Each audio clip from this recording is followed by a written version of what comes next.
14 de febrero de 1945. Lichtenwald, Alemania. La orden no fue lanzada a gritos ni acompañada de golpes o insultos. Se pronunció en un murmullo neutro, casi administrativo, como un trámite sin importancia, igual que pedir papeles o revisar suministros. Quiero ver sus pies. Elena Weiss tenía 18 años y llevaba 3 semanas sin quitarse los zapatos. Al oír esas palabras dentro del barracón número 7 del campo de concentración de Lichtenwald, sintió que el aire helado de febrero se volvía más espeso, más aplastante, como si el frío mismo intentara hundirla contra el suelo de madera podrida. Nadie comprendía lo que estaba ocurriendo. No era una orden para ir a las canteras.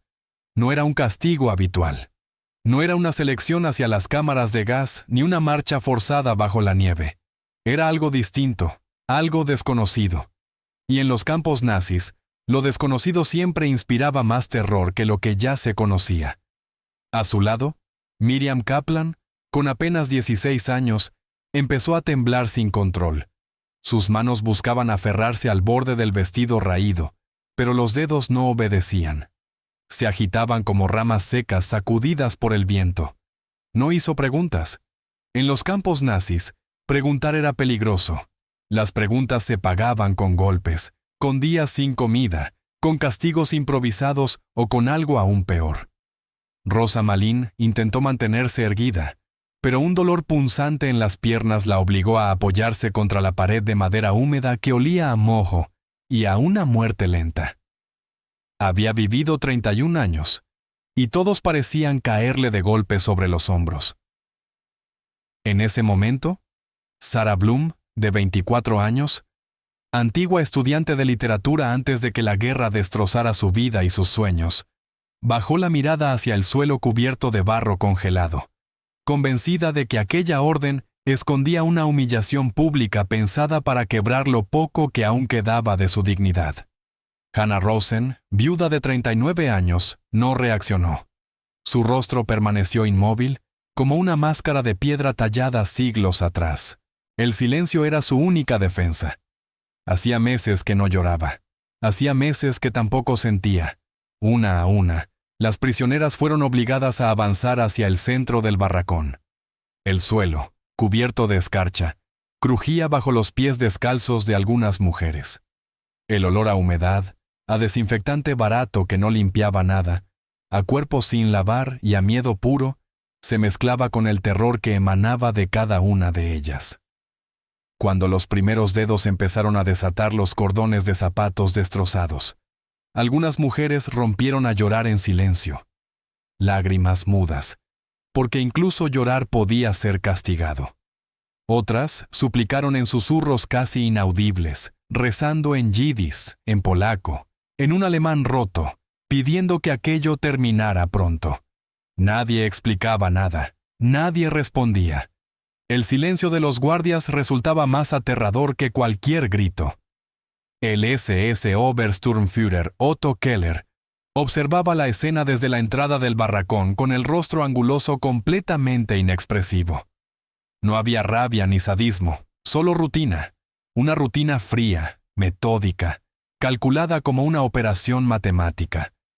Sostenía una libreta de cuero negro en la mano izquierda y un lápiz en la derecha, como si estuviera contando ganado en un mercado rural. Sus botas brillaban a pesar del barro y su uniforme estaba impecable. Era un hombre que cumplía su labor sin preguntar, sin pensar, sin sentir. Cuando los primeros zapatos cayeron al suelo con un golpe seco que rompió el silencio tenso, el llanto se multiplicó. Los pies estaban hinchados hasta volverse irreconocibles, casi inhumanos. La piel, agrietada, sangraba en silencio y dejaba manchas rojas sobre la madera gris. Heridas abiertas por el frío extremo, la humedad constante y las marchas interminables bajo una nieve que nunca se derretía. Algunas mujeres apenas podían sentir sus propios pies. La circulación había dejado de funcionar semanas atrás. Otras gritaban cuando la sangre intentaba regresar a venas que parecían haber olvidado su propósito, rendidas ante el frío eterno. Creyeron que aquello era una degradación más. Pensaron que ese instante marcaría el inicio de algo todavía peor, algo innombrable que sus mentes se negaban a imaginar.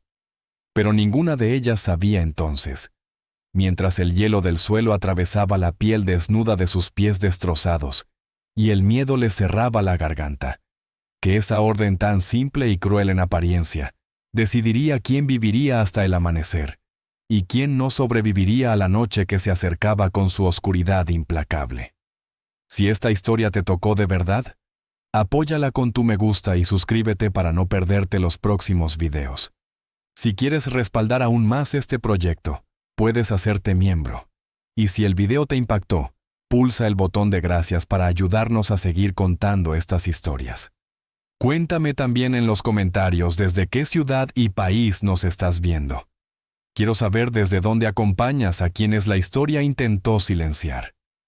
Para comprender por qué existió aquella orden, hay que volver a un momento muy concreto de la Segunda Guerra Mundial. En febrero de 1945, Europa se hundía en el colapso final del Tercer Reich. Las fuerzas soviéticas avanzaban desde el este con una rapidez implacable, liberando territorio tras territorio. Al mismo tiempo, los aliados empujaban desde el oeste, cruzaban ríos, tomaban ciudades y destruían lo que quedaba de la maquinaria militar alemana. Alemania se desangraba en dos frentes a la vez. Berlín ardía bajo las bombas aliadas. Cada noche, las líneas de suministro se rompían, el combustible escaseaba y la comida desaparecía. Pero dentro de los campos de concentración, la guerra tenía otro rostro. No caían bombas del cielo ni avanzaban tanques por las calles. Allí el enemigo era mucho más silencioso y letal: el invierno. Lichtenwald, situado a unos 90 kilómetros al norte de Berlín, cerca del pequeño pueblo de Fürstenberg, era el mayor campo de concentración diseñado exclusivamente para mujeres dentro de todo el sistema nazi. Fue inaugurado en mayo de 1939, 6 meses antes del inicio de la guerra, con una capacidad inicial para 3.000 prisioneras. Para 1945, sin embargo, ya había pasado por él más de 130.000 mujeres procedentes de toda Europa ocupada, judías de Polonia, Hungría y Checoslovaquia, polacas arrestadas por la resistencia, rusas capturadas en operaciones militares, francesas acusadas de sabotaje, checas, holandesas, belgas, noruegas, prisioneras políticas que habían hablado contra el régimen, testigos de Jehová que se negaron a renunciar a su fe, gitanas perseguidas por el simple hecho de existir. Todas compartían el mismo destino: trabajo forzado hasta la muerte. El sistema nazi había perfeccionado la forma de matar sin cámaras de gas, y, en Lichtenwald, la muerte llegaba por otros medios igual de eficaces. Hambre calculada que reducía los cuerpos a huesos visibles bajo la piel. Enfermedades sin tratar que se propagaban en barracones donde 100 mujeres ocupaban un espacio pensado para 30. Hipotermia causada por la ausencia de calefacción en inviernos con temperaturas de hasta 20 grados bajo cero. Agotamiento extremo tras jornadas laborales de 14 horas sin descanso. Golpes sistemáticos que rompían huesos y destrozaban órganos. Experimentos médicos realizados sin anestesia. Y en el invierno de 1945, el más frío en décadas, cuando las temperaturas se desplomaron y la nieve cubrió todo con un manto blanco que parecía eterno, los pies de las prisioneras se convirtieron en un nuevo campo de batalla invisible. Elena Weiss había llegado a Lichtenwald en diciembre de 1944. Tenía 18 años recién cumplidos y toda una vida por delante que nunca llegaría a vivir. Antes de la guerra, había trabajado en una fábrica textil en Piotrków Trybunalski, su ciudad natal en el centro de Polonia, hasta que los nazis arrasaron con todo lo que había sido su mundo. Era menuda, apenas superaba el 1,5 metros de estatura, con el cabello oscuro que alguna vez brilló como la seda, y unos ojos castaños que antes reflejaban curiosidad infantil. Ahora solo mostraban cansancio de vivir, de tener miedo, incluso de respirar. Su rasgo más distintivo era un gesto que repetía sin notarlo. Se apretaba los propios brazos cada vez que escuchaba una orden, como si intentara contener el temblor que amenazaba con delatarla y mostrar su debilidad. Y en Lichtenwald, mostrar debilidad equivalía a firmar tu propia sentencia de muerte.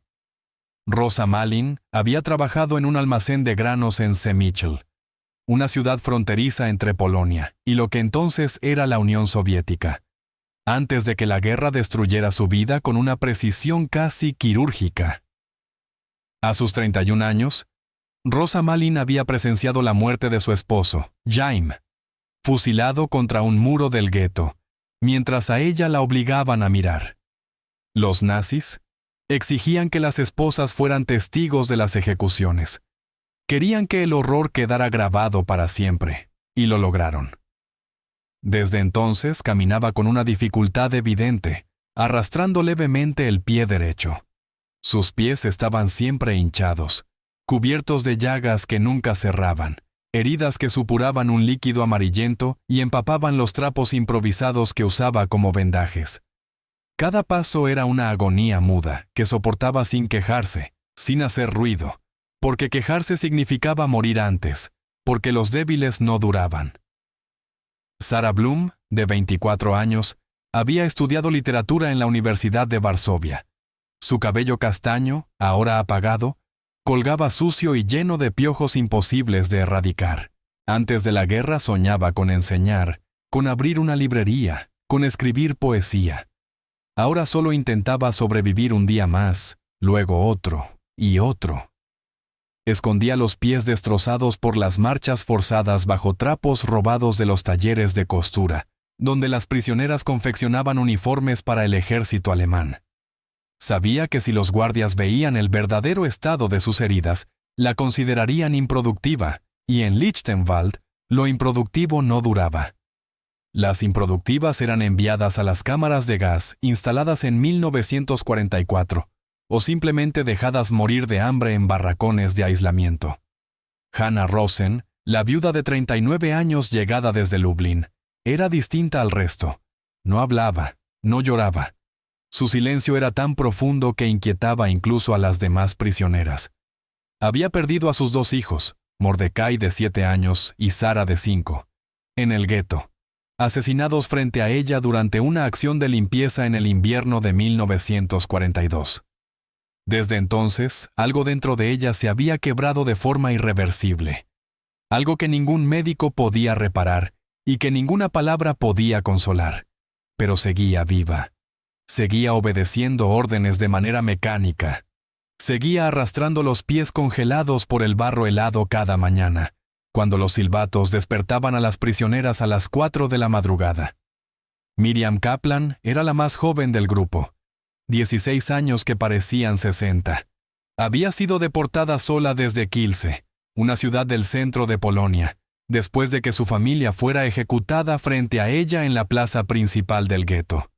Su padre, su madre y sus 3 hermanos menores, todos fusilados mientras ella era obligada a mirar. Los nazis tenían una predilección especial por forzar a los sobrevivientes a presenciar las ejecuciones.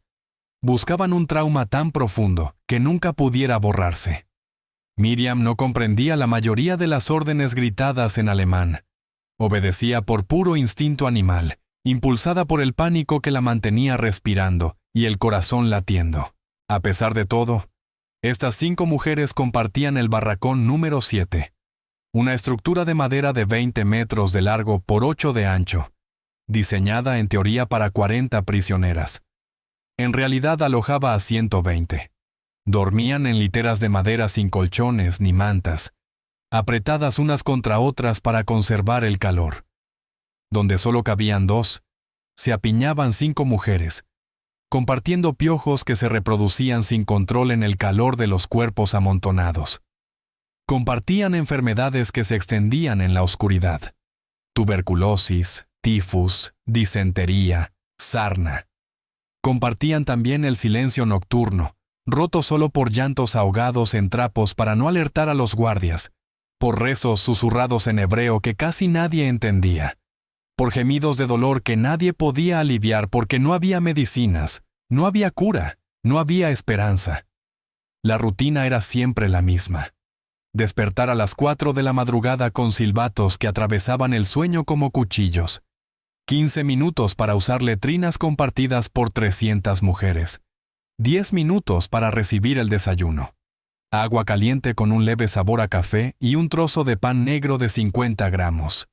Media hora de marcha hacia los lugares de trabajo bajo la vigilancia de guardias con perros. 12 horas de trabajo sin pausa. Media hora de regreso. Media hora para la cena. Sopa aguada con verduras podridas y otro trozo de pan. Y 2 horas libres en las que las prisioneras intentaban lavar la ropa en agua helada, remendar zapatos destrozados o simplemente descansar. Antes de que el ciclo volviera a empezar. Aquella mañana de febrero compartían también la orden más extraña que habían escuchado desde su llegada.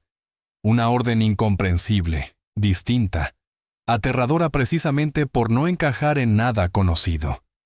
Esa orden que no entendían y que las llenaba de miedo tenía su origen en algo que había comenzado 3 días antes de la inspección de pies. El doctor Ernst Vogel, médico asignado al campo de Lichtenwald, había recibido un telegrama urgente desde Berlín. El mensaje no dejaba lugar a dudas. La tasa de mortalidad entre las prisioneras estaba afectando directamente la productividad de las fábricas textiles, de municiones y de componentes eléctricos que operaban dentro del campo. Las mujeres morían demasiado rápido, no por un plan de exterminio formal, sino por un diseño de negligencia deliberada. Ausencia de tratamiento básico, abandono médico, condiciones sanitarias inexistentes. Y eso, desde la lógica pragmática nazi, resultaba ineficiente. Las trabajadoras muertas no producían, y la producción de guerra era prioritaria. Vogel tenía 42 años y una historia que nadie conocía del todo. Había sido médico militar en el Frente Oriental, en las estepas heladas de Rusia, antes de ser transferido a Lichtenwald, por razones nunca aclaradas. Entre las prisioneras enfermeras circulaban rumores. Algunas decían que había protestado contra ejecuciones masivas de civiles en un pueblo ucraniano. Otras aseguraban que simplemente se había quebrado mentalmente tras presenciar demasiadas atrocidades. Lo cierto era que su mirada siempre parecía agotada, fija en un punto lejano invisible para los demás, y que sus manos, manchadas de un antiséptico diluido que apenas servía para limpiar heridas superficiales, temblaban levemente al sostener el instrumental médico, un temblor casi imperceptible pero constante. Durante 2 días seguidos, Vogel revisó los registros médicos del campo, guardados en una sala fría y húmeda que olía a papel viejo y a muerte burocrática. En enero de 1945, habían muerto 437 prisioneras en Lichtenwald. De ellas, 212 fallecimientos estaban directamente relacionados con infecciones en las extremidades inferiores. Gangrena, septicemia, pie de trinchera sin tratar, necrosis avanzada. Una epidemia silenciosa que nunca había sido documentada oficialmente, porque las muertes se registraban como fallos cardíacos o agotamiento general, causas vagas que no explicaban nada y permitían ignorar el problema. El pie de trinchera era una condición médica devastadora que había arrasado ejércitos enteros durante la Primera Guerra Mundial. En Verdún, el Somme y Passchendaele había dejado fuera de combate a más soldados que las balas enemigas. Los médicos militares lo temían porque era silencioso, progresivo e implacable. Aparecía cuando los pies permanecían húmedos y fríos durante largos periodos, días o semanas, sin secarse por completo. La circulación sanguínea se reducía de forma drástica, ya que los vasos se contraían en un intento desesperado del cuerpo por conservar calor en los órganos vitales. La piel se hinchaba primero, volviéndose pálida y blanda, como masa cruda. Después, se abría en grietas profundas que dejaban expuestas las capas internas. Surgían ampollas llenas de un líquido amarillento y ceroso, que acababan rompiéndose, dejando la carne viva expuesta al frío y a bacterias omnipresentes. Luego llegaban las infecciones, alimentándose del tejido muerto y multiplicándose en la humedad constante. Después aparecía la necrosis, cuando el tejido moría célula a célula, tornándose negro o verdoso y desprendiendo un olor inconfundible a putrefacción.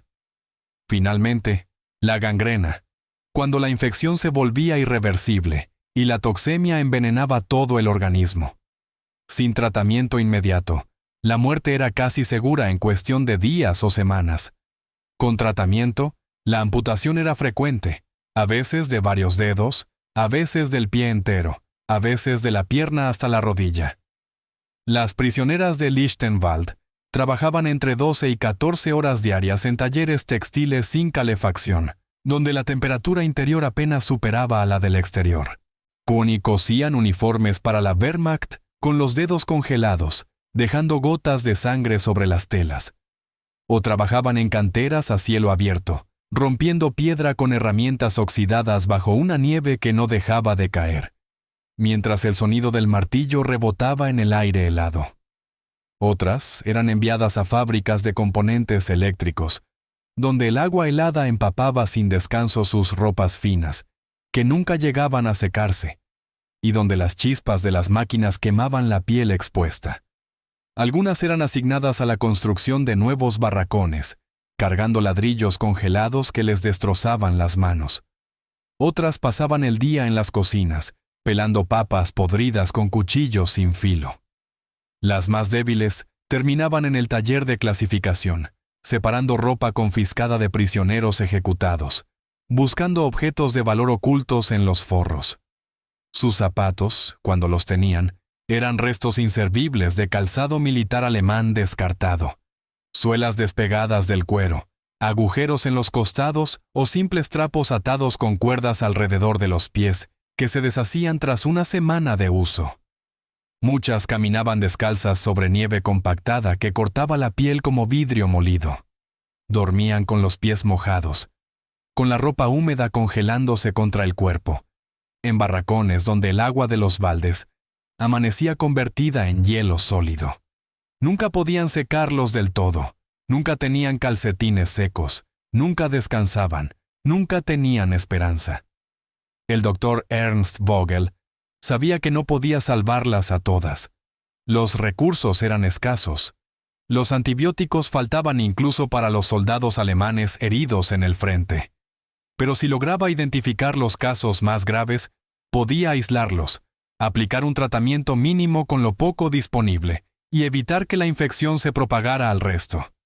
No era humanitarismo ni compasión, era pragmatismo nazi en estado puro. Mantener vivas a suficientes trabajadoras para que las fábricas siguieran funcionando, para que la producción de guerra no se detuviera, para que el Reich moribundo resistiera un día más. Así nació la orden. Una inspección obligatoria de pies para todas las prisioneras del campo, sin excepciones, sin importar rango, origen ni tiempo de internamiento. Todas debían ser revisadas. La resistencia institucional fue inmediata y brutal. El SS Hauptscharführer, Franz Adler, consideró la orden una pérdida de tiempo valioso. Son desechables, dijo durante la reunión con Vogel en una oficina pequeña que olía a tabaco y a papel quemado. Cuando mueran, traeremos más del este. Siempre hay más judías. Pero Vogel respondió con números, cifras frías que incluso un nazi pragmático podía entender. Demostró que el transporte de nuevas prisioneras desde los territorios ocupados se estaba volviendo casi imposible por el avance soviético imparable. Las líneas ferroviarias eran bombardeadas sin descanso por la aviación aliada. Los puentes volaban por los aires, y los trenes ya no llegaban con la regularidad de antes. Viajes que antes tomaban 2 días, ahora tardaban 2 semanas, si es que llegaban. Las prisioneras actuales eran, literalmente, las últimas disponibles. No habría reemplazos. Adler cedió tras 20 minutos de discusión tensa, pero impuso condiciones duras. La inspección debía ser rápida, no más de 2 días. Sería obligatoria sin excepciones. Y cualquier prisionera que se resistiera, llorara demasiado o causara problemas, sería ejecutada en el acto como ejemplo público. No habría negociaciones ni segundas oportunidades. El reloj empezó a correr. Vogel tenía 48 horas para inspeccionar a 3.200 prisioneras. El día señalado llegó el 14 de febrero de 1945. Día de San Valentín, una ironía cruel que nadie notó. No hubo aviso previo. Las prisioneras fueron despertadas a las 5 de la mañana con silbatos estridentes y gritos en alemán, obligadas a formar filas irregulares en el patio central, donde la temperatura descendía hasta los 16 grados bajo cero.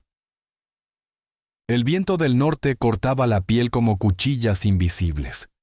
Algunas mujeres se desplomaron sobre la nieve antes de llegar al punto de reunión y fueron dejadas allí. Nadie podía ayudarlas, porque ayudar significaba recibir el mismo castigo. Barracón por barracón, las mujeres fueron conducidas a un edificio de ladrillo rojo, que normalmente servía como depósito de herramientas y materiales de construcción.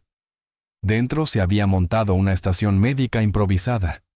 3 mesas de madera manchadas con sangre seca de inspecciones anteriores. Lámparas de queroseno que apenas iluminaban y saturaban el aire con olor a combustible quemado. Baldes de agua helada para limpiar. Vendajes escasos, en su mayoría reutilizados. Y el doctor Ernst Vogel, acompañado por 2 enfermeras prisioneras que él mismo había elegido. 2 mujeres polacas que antes de la guerra habían trabajado en hospitales de Varsovia. Cuando llegó el turno del barracón número 7, Elena Weiss fue la primera en entrar. Sus piernas temblaban, no solo por el frío que se le metía hasta los huesos, sino por un miedo paralizante. Franz Adler la empujó con suavidad hacia adelante con la punta del bastón y dio la orden en alemán, repetida en polaco por una de las enfermeras. «Quítate los zapatos». Ella obedeció con manos que apenas respondían. Los dedos torpes, entumecidos por el frío. Tardaron casi 1 minuto en desatar los cordones rotos que había atado y reatado cientos de veces. Cuando por fin se quitó el zapato izquierdo, un olor nauseabundo llenó el aire. Un hedor a carne podrida, a infección avanzada, a muerte lenta. El pie estaba hinchado hasta duplicar su tamaño normal. La piel tenía un tono grisáceo antinatural, inhumano. 3 de los dedos estaban completamente negros. Gangrena. Vogel no dijo nada. Su rostro se mantuvo neutral, profesional, como si revisara un caso en un manual médico. Anotó algo en su libreta con letra pequeña y señaló a una enfermera.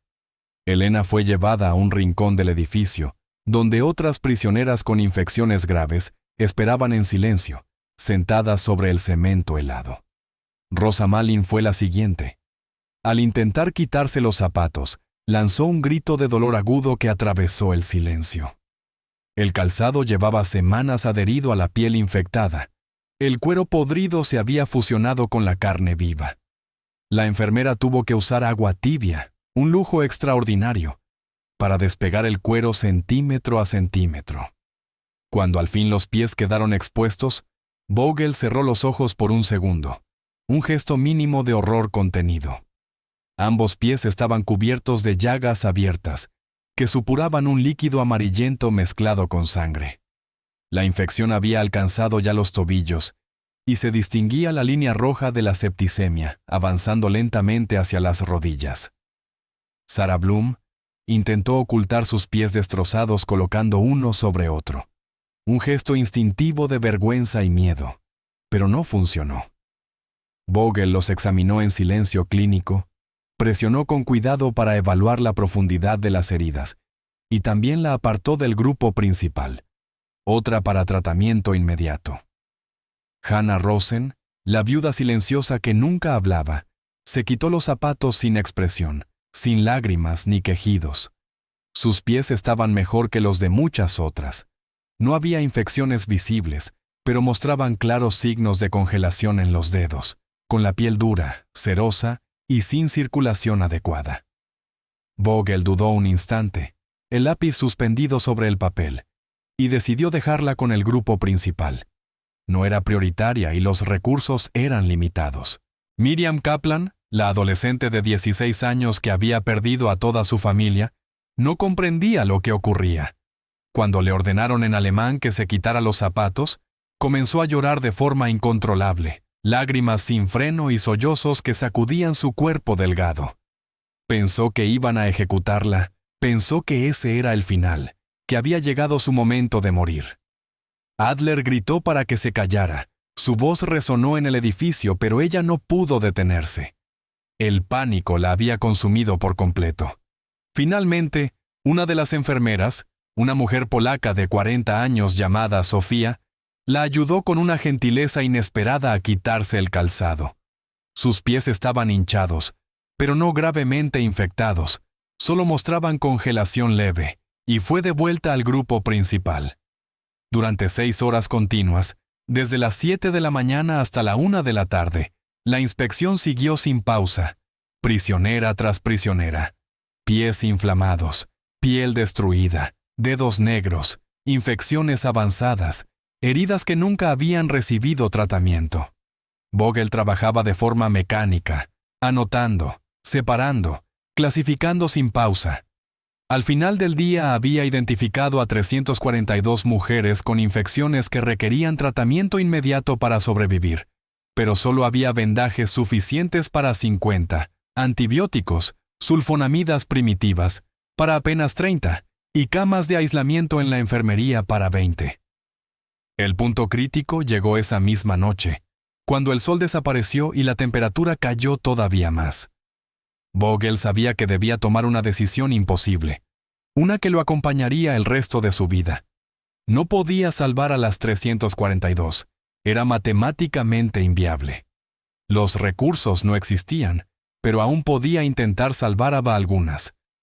Decidió concentrarse en aquellas prisioneras cuyas infecciones no habían alcanzado todavía el punto de no retorno, las que mostraban gangrena avanzada, las que tenían los dedos completamente negros, las que ya presentaban septicemia ascendiendo por las piernas, fueron devueltas a sus barracones sin recibir tratamiento.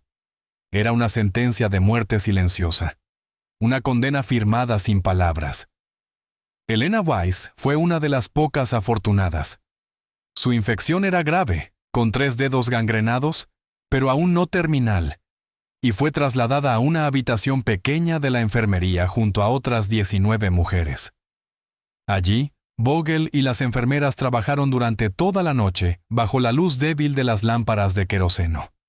Limpiaron las heridas con agua hirviendo mezclada con antiséptico, que ardía como fuego sobre la carne viva. Aplicaron vendajes improvisados hechos con sábanas rasgadas, hervidas previamente para esterilizarlas, y administraron las escasas dosis de sulfonamidas disponibles, medicamentos que en ese momento valían más que el oro. El dolor era indescriptible. Cuando el agua caliente tocaba la piel congelada y necrótica, las mujeres gritaban hasta quedarse sin voz, con una intensidad que parecía resquebrajar las paredes. Algunas se desmayaban por el dolor puro, otras suplicaban en yidis, en polaco, en alemán, rogando que las dejaran morir, que acabaran con su sufrimiento. Pero Vogel no se detenía. Trabajaba con una precisión automática, como si cada gesto hubiera sido programado años atrás en una academia médica que parecía pertenecer a otro universo. A las 3 de la madrugada, en la hora más oscura, Elena sintió algo que no había sentido en semanas. Calor, calor real. Sus pies estaban envueltos en vendajes limpios que olían a jabón, y le habían dado calcetines secos robados de un almacén militar alemán. Por primera vez en meses pudo sentir sus propios dedos y moverlos ligeramente. Seguía viva. Rosa Malin no tuvo la misma suerte. Su infección había avanzado demasiado. La septicemia ya circulaba por su cuerpo. Vogel le dijo en voz baja, casi en un susurro que solo ella pudo oír, que no había nada más que pudiera hacer, que lo sentía. Ella no respondió. Solo asintió lentamente, como si hubiera esperado esas palabras durante mucho tiempo. Regresó a su barracón y murió 4 días después. El 18 de febrero de 1945, su cuerpo fue hallado en la litera superior, con los pies envueltos en los mismos trapos que había usado durante meses. Murió sola. Murió en silencio. Sarah Bloom recibió un tratamiento limitado.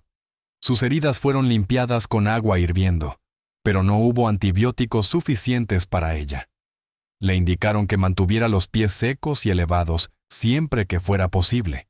Un consejo absurdo en un lugar donde el suelo estaba siempre mojado, y las prisioneras dormían hacinadas sin espacio para estirar las piernas. Pero aún así, lo intentó con desesperación. Cada noche robaba trapos del taller de costura y los colocaba bajo sus pies. Cada mañana los escondía antes de que los guardias los descubrieran. Sobrevivió. Los resultados fueron brutalmente claros cuando se hicieron los recuentos 3 semanas después. De las 342 prisioneras identificadas con infecciones graves, 206 murieron en las semanas siguientes. Murieron de gangrena, de septicemia, de fallos orgánicos múltiples. Pero 136 sobrevivieron, y de esas 136, 89 vivieron lo suficiente para ser liberadas cuando las tropas soviéticas llegaron a Lichtenwald el 30 de abril de 1945. La reacción de los superiores nazis fue desigual y contradictoria. Algunos oficiales consideraron la inspección un éxito, porque había mantenido con vida a suficientes trabajadoras para sostener la producción de guerra. Otros la vieron como un desperdicio de recursos médicos en subhumanas que, según ellos, morirían de todos modos y no merecían tratamiento. Ernst Vogel nunca supo qué pensaban realmente los altos mandos en Berlín, y para entonces ya no le importaba. Había dejado de importarle demasiadas cosas. El impacto humano fue profundo y casi invisible. Las mujeres que recibieron tratamiento jamás olvidaron ese momento. No lo vivieron como un acto de bondad, ni lo confundieron con humanidad. Fue un cálculo frío, una decisión pragmática tomada por razones económicas. Pero en medio del infierno absoluto, incluso un cálculo así podía marcar la diferencia entre vivir o morir, entre volver a ver un amanecer o no verlo nunca más. Elena Weiss sobrevivió a Lichtenwald y fue liberada el 30 de abril de 1945 por soldados soviéticos que encontraron el campo casi vacío. Días antes, los nazis habían evacuado a miles de prisioneras en marchas de la muerte hacia el oeste, caminatas forzadas en las que muchas murieron en las carreteras. Elena estaba demasiado débil para caminar. Su cuerpo pesaba apenas 38 kilos. Así que se escondió en el barracón número 7 hasta la llegada de la liberación. Cuando los soldados soviéticos entraron, ella yacía en la litera, semiconsciente, pero viva. Después de la guerra emigró a Israel en 1948, en uno de los barcos de refugiados que cruzaban el Mediterráneo. Se casó en 1950 con un sobreviviente de Auschwitz, llamado David, que había perdido a toda su familia, y tuvieron 3 hijos, 2 niñas y un niño. Trabajó como costurera en Tel Aviv durante 40 años, sentada frente a una máquina de coser en un pequeño taller del barrio de Florentín. Durante décadas nunca habló públicamente de Lichtenwald. El silencio fue su forma de seguir adelante. Solo en 1987, cuando un historiador israelí la contactó para un proyecto de testimonios de sobrevivientes, aceptó contar su historia. En esa entrevista, grabada en una habitación pequeña de su apartamento en Tel Aviv, rodeada de fotos de sus nietos, dijo algo que quedó registrado para siempre. Cuando me ordenaron quitarme los zapatos, pensé que iban a matarme, pensé que era el final. Nunca imaginé que ese momento horrible, me salvaría la vida. Elena murió en 2003, a los 77 años, por causas naturales. En su funeral, en el cementerio de Jolón, sus nietos encontraron una pequeña caja de madera escondida en su armario. Dentro había un par de calcetines grises, viejos y gastados, deshilachados por el tiempo. Nadie entendió su significado hasta que su hija mayor, Miriam, lo explicó entre lágrimas. Eran los calcetines que le habían dado la noche de la inspección en Lichtenwald, guardados durante 58 años, nunca lavados ni usados, conservados como el objeto más valioso que poseía. Sarah Blum también sobrevivió. Fue liberada el mismo día por el mismo ejército soviético. Regresó a Polonia en busca de su familia y no encontró a nadie. Su apartamento en Varsovia estaba ocupado por extraños. Su universidad había sido destruida. No quedaba nada de su vida anterior. Emigró a Estados Unidos en 1950 a través de una organización de ayuda judía y se estableció en Brooklyn, Nueva York. Allí se convirtió en profesora de literatura en una escuela secundaria de Crown Heights y enseñó durante 30 años a generaciones de estudiantes que nunca conocieron su historia completa. En 1978, publicó un libro de memorias titulado Los pies que nos sostuvieron, donde dedicó un capítulo entero a la inspección de febrero de 1945. Escribe con una claridad devastadora. Nos quitaron todo, nombres, familias, dignidad, futuro, y aún así aquella noche alguien intentó devolvernos algo tan simple y tan olvidado que ni siquiera sabíamos que lo necesitábamos. La capacidad de seguir caminando, la posibilidad de dar un paso más. Sarah Bloom murió en 1995 a los 74 años y fue enterrada en el cementerio judío de Queens con los zapatos puestos, tal como había pedido de manera explícita en su testamento. Quiero ser enterrada con zapatos, escribió en Lichtenwald. Nos quitaron incluso eso. Miriam Kaplan, la adolescente que no entendía la orden y lloraba presa del pánico, sobrevivió físicamente, pero nunca se recuperó en lo mental. Fue liberada con 16 años y pasó los 3 siguientes en un hospital psiquiátrico en Suecia, donde trataban a sobrevivientes del Holocausto. Los médicos diagnosticaron trauma severo, pesadillas crónicas e incapacidad para relacionarse con otros. Emigró a Argentina en 1952 gracias a contactos familiares lejanos y vivió de forma anónima en Buenos Aires. Nunca se casó, nunca tuvo hijos, nunca construyó vínculos cercanos con nadie. Trabajó limpiando casas en el barrio de Once hasta su muerte en 1989.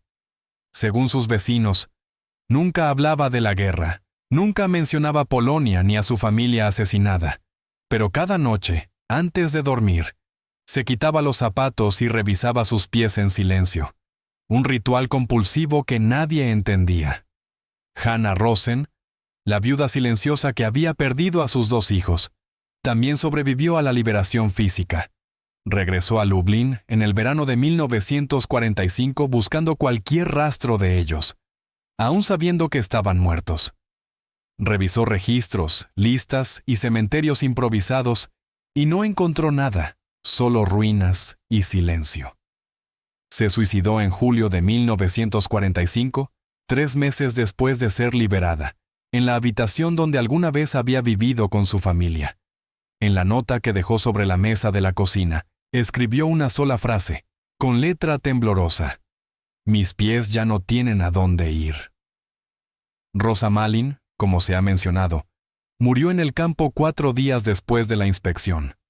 Su nombre figura en la lista oficial de víctimas de Lichtenwald, registrada el 18 de febrero de 1945.